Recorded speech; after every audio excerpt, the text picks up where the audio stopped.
Jesse Calhoun, the Dyslexic Gunslinger's last stand. Prologue, the misfit gunslinger.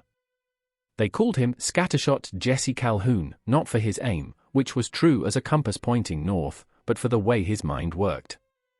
Letters and words scattered like buckshot across a barn door whenever he tried to read them, refusing to line up in any sensible order.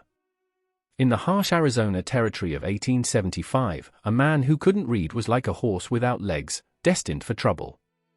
But Jesse had something that set him apart. His eyes could read a man's intentions quicker than any book, and his trigger finger spoke a language all its own. In a land where survival often hung by a thread, Jesse had learned to turn his weakness into strength, though the price had been steep and paid in loneliness. Chapter 1, A Past Written in Dust. The desert wind howled through Redemption Bluff, a town clinging to existence on the edge of civilization. Jesse sat in the corner of the Rusty Spur Saloon, nursing a whiskey and watching shadows dance across worn floorboards. 20 years had passed since he'd fled his mother's cabin, but the memory of those nights still burned bright, her patient voice guiding his finger across pages, her quiet sighs when the letters jumped and twisted before his eyes. Just different, not broken, she'd say, stroking his hair. But the world had other names for boys who couldn't read: dummy, simpleton, fool. Jesse learned early that fists and guns spoke clearer than words ever could. The saloon's bat-wing doors creaked, drawing his attention. A man in a dirt-covered duster stumbled in, clutching a piece of paper. Anyone here read this?" he gasped, waving the notice. Jesse's stomach tightened. Another wanted poster, probably. He'd learned to recognize their shape, if not their words. Chapter 2, The Oracle's Arrival. The stranger's plea was interrupted by the sound of wooden wheels grinding against gravel. Outside, a wagon unlike any Jesse had ever seen rolled into town. It was a contraption of brass and steel, steam hissing from copper pipes that twisted like metal snakes. The man driving it wore spectacles that magnified his eyes to owlish proportions. "Ladies and gentlemen," the stranger called out, his voice carrying the refined accent of an Easterner. "I am Dr. Cornelius Finch, and I bring you the future." The townsfolk gathered, drawn more by curiosity than conviction. Jesse watched from the saloon's doorway as Finch unveiled his creation, the Cogwheel Oracle, a mechanical marvel that clicked and whirred like 1,000 pocket watches keeping time together. "This machine," Finch declared, "can read for those who cannot, think faster than any human mind, and solve puzzles that have baffled the greatest scholars." Jesse might have dismissed it as snake oil, but something in Finch's eyes spoke of genuine belief. When the inventor mentioned dyslexia, a word that seemed to name the shadow that had haunted Jesse his whole life, he found himself stepping forward. Chapter 3, Learning to Trust Steel and Steam. The partnership between Jesse and Dr. Finch began reluctantly. Jesse was skeptical of the Oracle's brass and gears, while Finch could barely stay atop a horse. But necessity forged strange alliances in the West. "The letters," Finch explained, adjusting the Oracle's delicate mechanisms, "they're not your enemy, Mr. Calhoun. They're just speaking a language your mind processes differently." The machine's workings were complex, but its purpose was simple: it converted written words into spoken ones, its mechanical voice crisp and clear. For the first time in his life, Jesse felt the walls around his world begin to crack. Their lessons were interrupted by gunshots.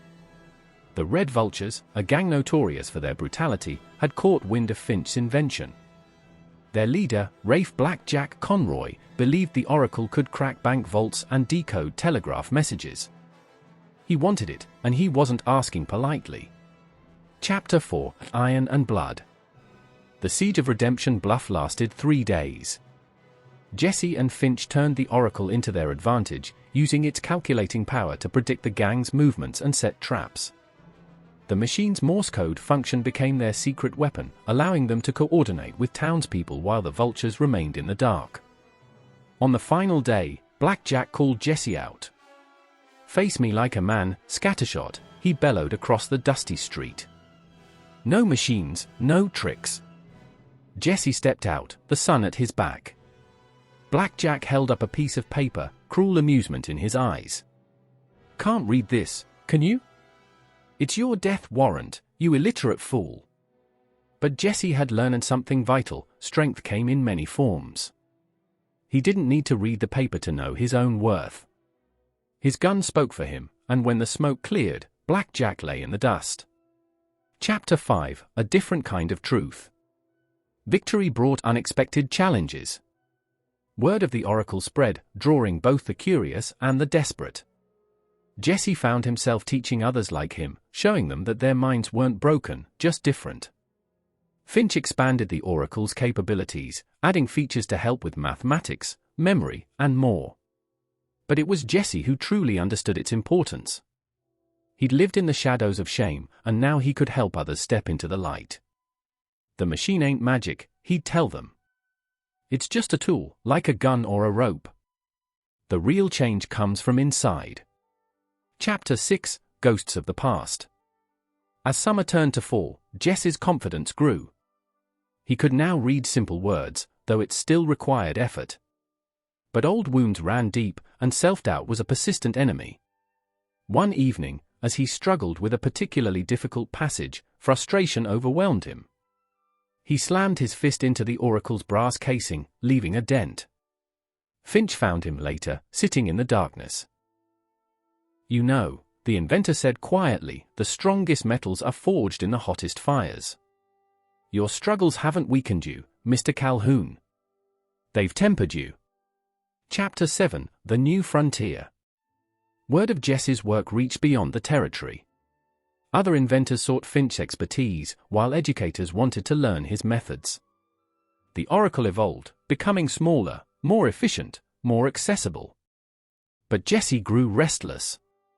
He knew there were others out there, hiding their struggles behind masks of shame.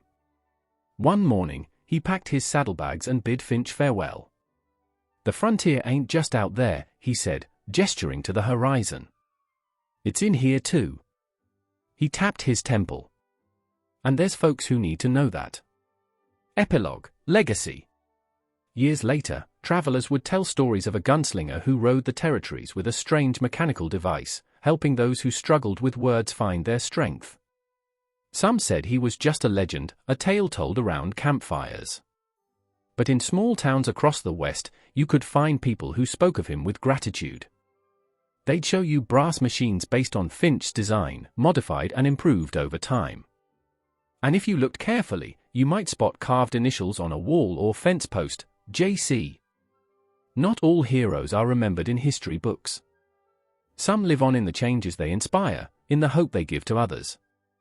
Jesse Calhoun might have struggled with written words, but he wrote his legacy in a language far more permanent, the language of courage, innovation, and understanding. In modern times, as new technologies emerge to help those with dyslexia, few remember the gunslinger who helped bridge the gap between limitation and possibility. But his spirit lives on in every person who refuses to be defined by their challenges, who finds their own way to read the world.